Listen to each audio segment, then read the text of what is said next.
यात्रीगण कृपया ध्यान दें। दोस्तों, अगर आपने कुछ महीने पहले टिकट बुक किया है और आपका टिकट अगर वेटिंग में चला गया है तो 2026 के तहत आपको वेटिंग टिकट पे क्या यात्रा करने का रूल्स क्या है, रेगुलेशन क्या है, पकड़े जाने पे फ़ाइन क्या लगेगा, किन प्रकार के फ़ाइन लगते हैं, कई तरह के फ़ाइन्स होते हैं। तो आज की इस वीडियो में क्लियरली आपको वो चीज़ बताएंगे।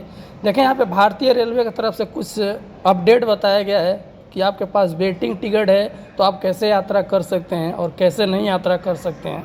यहाँ पे बता रहा है भारतीय रेलवे के नए नियमों के अनुसार वेटिंग लिस्ट WL टिकट पर स्लीपर और AC कोच में यात्रा करना प्रतिबंधित है। अगर आप यात्रा करते हैं तो उस पर क्या दंडनीय अपराध है या फिर क्या आपको दंड जुर्माना लगाया जाएगा, यहाँ पे बता रहा है। मुख्य नियम: यात्रा की अनुमति: यदि आपका टिकट चार्ट बनने के बाद भी WL या फिर RAC में है तो आप केवल जनरल अनारक्षित कोच में यात्रा कर सकते हैं। जुर्माना: स्लीपर कोच में वेटिंग टिकट पर पकड़े जाने पर 250 रुपये, AC कोच में 440 रुपये टिकट पर जुर्माना लग सकता है। तो अगर दोस्तों आप अगर स्लीपर में पकड़े जाते हैं वेटिंग टिकट लेकर, अब बहुत लोगों के साथ ऐसा होता है ना कि चलो उन्होंने टिकट 1 महीना पहले बुक किया था या फिर 2 महीने पहले टिकट बुक किया था और उनका टिकट कंफर्म नहीं हो पाया लास्ट समय आते आते, तो उनके पास ये ऑप्शन रहता है कि चलो हमारे पास वेटिंग टिकट है, जो भी फाइन लगेगा मैं दे के अपने स्लीपर कोच में ही चला जाऊंगा, या फिर मेरा AC का टिकट है तो मैं AC कोच में ही चला जाऊंगा, हमको जनरल कोच में जाने की ज़रूरत नहीं पड़ेगी। तो ये चीज़ यहाँ पे नहीं चलेगा। अगर आप स्लीपर कोच में पकड़े जाते हैं तो 250 रुपये का फाइन लगेगा। देन अगर आप वहीं AC क्लास के डब्बे में पकड़े जाते हैं तो 440 रुपये का जुर्माना देना पड़ सकता है। यहाँ पे साफ साफ रेलवे ने मेंशन किया है। और उसके बाद में यहाँ पे क्या बता रहा है, आप लोग विस्तार से सुने। दोस्तों, भारतीय रेलवे ये भी बताता है अगर आप पकड़े जाने पर कितना दूरी का यात्रा कर रहे हैं उसके हिसाब से आपको किराया भी देना पड़ सकता है। और यहाँ पे एक चीज़ और बता रहा है, साथ ही TT अगर आपको पकड़ लेता है तो जनरल कोच में भेज सकता है। वहीं पे एक चीज़ और बता रहा है, चार्ट बनने का समय: रिजर्वेशन चार्ट अब ट्रेन खुलने से कम 10 घंटे पहले तैयार हो जाता है, जिसमें वेटिंग लिस्ट वालों यात्रियों को कंफर्म का अधिक समय मिल जाता है। कंफर्मेशन चार्ट बनने के बाद पूरी तरह कंफर्म या RAC वाले यात्रियों के नाम चार्ट में दिखाएंगे और वो यात्रा कर सकते हैं। अंतिम वेटिंग लिस्ट चार्ट बनने के बाद जो यात्री पूरी तरह से वेटिंग लिस्ट बोले तो WL में रह जाते हैं उनका चार्ट से नाम काट दिया जाता है, मतलब कि चार्ट में नाम उनका शो नहीं करेगा। एक चीज़ यहाँ पर और बता रहा है, चार्ट में नाम वहाँ से हटा दिया जाता है और उन्हें यात्रा करने की अनुमति नहीं होती है। वेटिंग लिस्ट के प्रकार: संक्षेप में वेटिंग लिस्ट कितने प्रकार के होते हैं